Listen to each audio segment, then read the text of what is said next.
Happy Fintech Tuesday, right? I'm all confused in my weeks. Welcome, everybody. Crypto Dave, how are you, my friend? Are you well? Yeah, I'm doing well. It's good to get back. We had a blink last week, but it's good to continue again. Exactly. Consistency is the key, right? We've got to be consistent. We've got to be consistent. So I guess from a kind of a market standpoint in terms of what's happening in the cryptocurrency, there really isn't that much to discuss. I know it's wrong to say it's stagnant or static, but we're not seeing the big swings that we may have seen, maybe a month ago or 6 weeks ago. But I know there's a topic that you want to discuss that's quite close to your heart about the centralized crypto digital currency. So yeah, let's. But before we do that, mate, I have to say, have you been on a crash course in terms of health or safety or fitness or wellness or eating stuff, mate? Because you look glowing. You look glowing. It's a lighting, but one thing I have done the past couple of weeks is I've gone vegetarian. Wow. So I don't eat meat anymore. So yeah, I'm not sure it has anything to do with that. Do you feel different? Well, and to be honest, the first couple of days I was a little bit sluggish, but now I'm okay. But just like you change anything, right? You get a little bit of a after effect of things. But since essentially since the COVID lockdown, I've been running at least 5K a day. I lost about 16, 17 kilos. And now next step of me just kind of going vegetarian. So we'll see where this takes me. I don't know. We'll see. The journey. Well, that's our next live stream. David's fitness journey during lockdown. Anyway, it's fine. It's fine.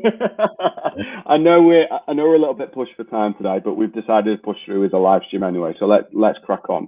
So what is it that you wanted to share with the man in the street out there? What's happening? Kind of from like an expert perspective, what are you seeing that's happening right now? Yeah, so I think the biggest thing right now, we see a lot of rhetoric in terms of the central bank digital currencies versus like Bitcoin. Every single week or every couple of weeks, we have a rhetoric like, oh, why does Bitcoin need to exist if this happens? And there used to be a regulation saying that it's people are laundering money through cryptocurrencies, and talks about lots of scams trying to get people out of cryptocurrency and the hard-earned money. Every week, there's kind of a rhetoric going on. But something that has been brewing for the past couple of years now and coming to life is the idea of having like central bank digital currencies. I guess the question is, once you hear that word, like central bank digital currency, what does it kind of spring up in your mind? Like, so that's a great question, because I'm a little bit unsure about what that means. So I know we've got the cryptocurrencies that we talk about, the Bitcoin and stuff like that, and then we talk about fiat. Now fiat is, I guess, for want of a better phrase, the BAU, the paper currency, right, that people use. So what is then the digital currency that the governments are talking about? Is this something that is going to directly go to battle, for want of a better phrase, against the Bitcoins that we know and love? Yeah, I mean, that's kind of what people are saying, especially in the kind of bigger mass media, it's like Bitcoin versus central bank digital currencies. But actuality, this has been a discussion for quite some time. In China already kind of pushed that out already. They have the digital yuan. But let me just give a little bit of difference between what's the difference between cash and cash that's sitting in our bank, that's all digital anyway, versus what's the central bank digital currencies. So cash, we know is cash, physical cash. I give you cash, it's cash is paper. Then we have the ones that are sitting on our banks. But what's the difference between what's sitting on our banks versus the central bank digital currency is what's sitting on our banks is actually not digital currency. What it is a bank keeping count of our money within their own little system, right? So what that means is when I say, oh, I'm going to do a transaction with Paul, I'm going to send you money to Paul.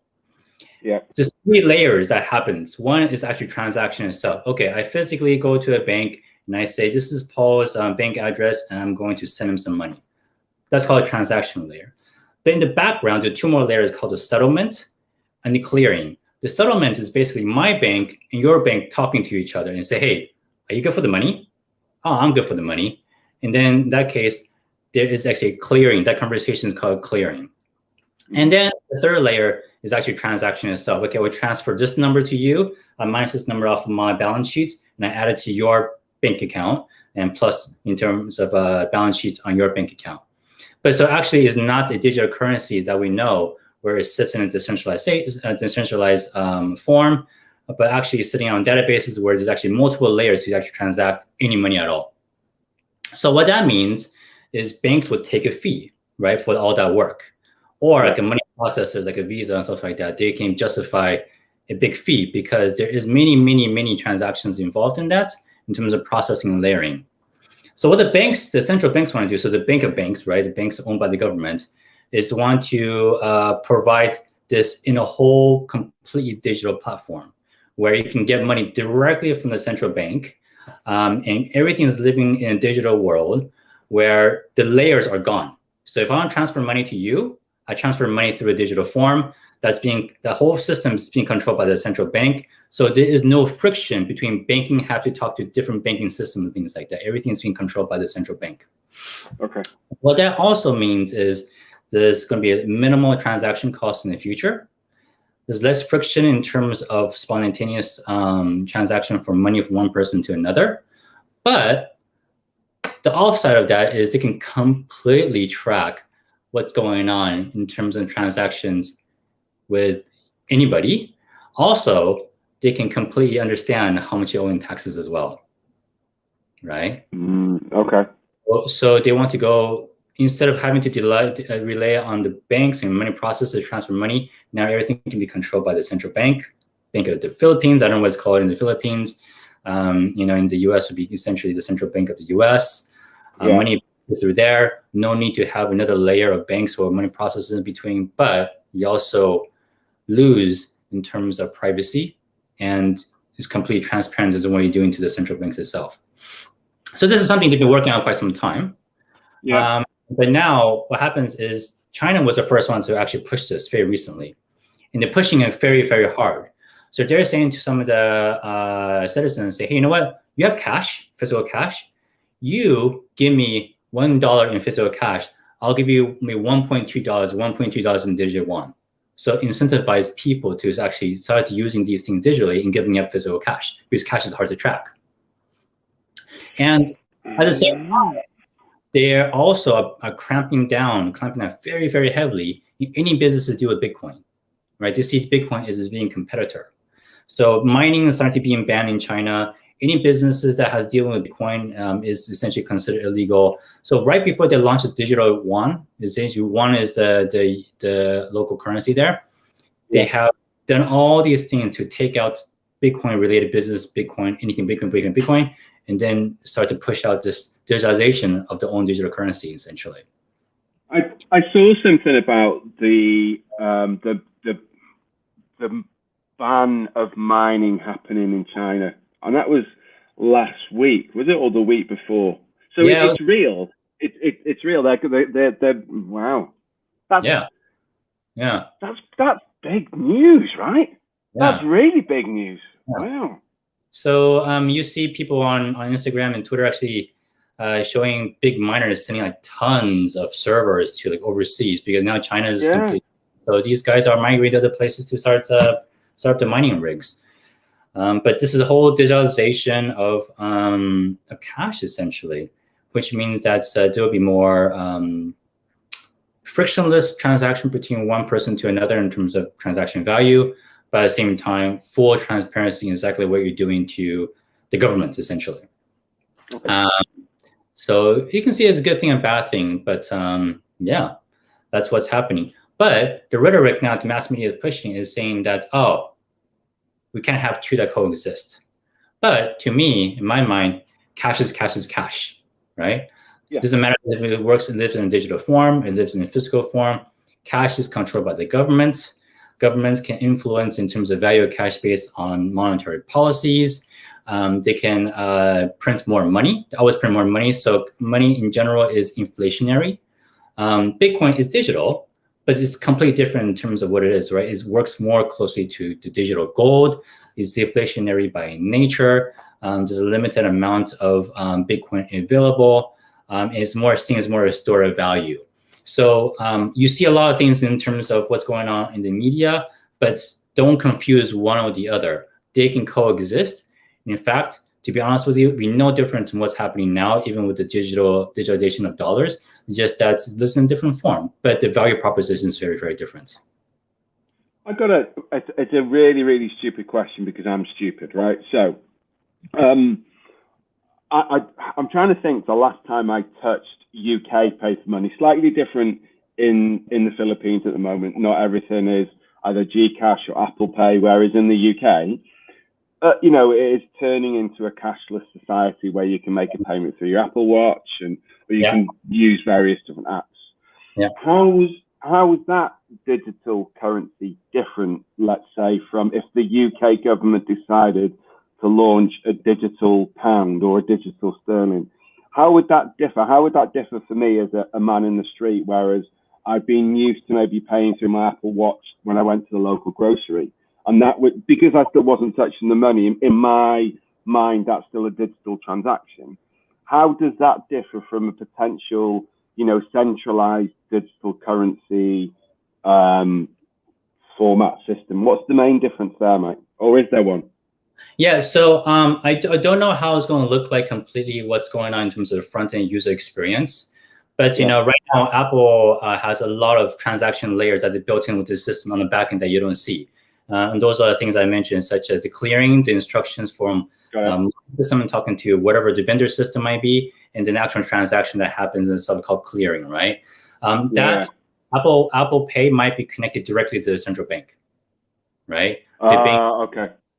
Right, and that way, all transaction will be done in the back end with the Bank of England and their system, rather than Apple Pay having to integrate multiple different kind of merchant banks and things like that. That's essentially what happened. Right. So in the it would change so much, but I think in terms of the back end, a lot of things would change. Also means that transactions could be cheaper as well on the positive side. And then, so essentially, right? So if I was doing that, so let's say the UK launched a digital sterling or digital pound, call it what you will, and I was to use my Apple Pay. There's a chance then that my bank, for example, I'm not going to name my bank. It begins with an N, but there's a chance that my bank may not be in business, right? Because if all the transactions are going to be done by a centralized crypto bank authorized by the UK, there's a high chance that maybe at the moment, there's large banks out there, but those because that transaction isn't necessarily going to be done by those banks, it's going to be controlled by the central bank. Is there a chance that we may no longer see like banks on high streets or digital banks? What do you think, mate? No, I think bank will still exist, but maybe that part of the business would be completely transformed to a different way, right? It could be more about user experience to integrate it to be more friendly, so people can easily use it for multiple different kind of merchants, for example. Banks no longer can say, hey, look, I'm just have this kind of simple bank application, that's what it is. But now it's need to integrate with multiple different kind of merchants, for example, and then it'd be more kind of a one app to make payments for everything. And banks may start doing that as well. But yes, you're right. That part of the business could change in terms of completely transform in terms of being the middleman to facilitate a transfer of money and taking some kind of commission on top of that. That can change. Got it. In the UK, they're looking into it. US is looking into it as well. Just that happens to China be in the forefront of that. But this has been in talks for a couple of years, but now it's starting to come into fruition. Okay, perfect. David, I know we're a little bit pushed for time today, but I really appreciate you, making it and looking as gorgeous and as handsome as you do today. Before we go, mate, thank you so much. Any last words that you want to share with our audience out Yeah, the market is a little bit stagnant. But again, everybody should look at the use cases of everything. Price obviously doesn't determine adoption. The wallets is increasing, the mining powers is coming back up. More and more institutions are coming out saying that they're buying Bitcoin. Countries are coming out saying they're adopting Bitcoin. Price is not it's not the determining factor in terms of how healthy the market is. So it's accumulation phase. Yeah, stick to the game. You'll be fine in the long term. Excellent, man. Honestly, I learn so much every time I get to speak with you. It's brilliant. Thank you so much, David. Thank you so much for your time. Audience, thank you so much. Please let us know if you've got any questions or topics you'd like to discuss next week. This is FinTech Focus, brought to you by ConnexWork. ConnexWork, check it out, guys. If you're looking for any new jobs, let us know. Get on that website, and who knows, we may even meet. Anyway, take care, everybody. Have a great day, and thank you so much. Take care. Thank you.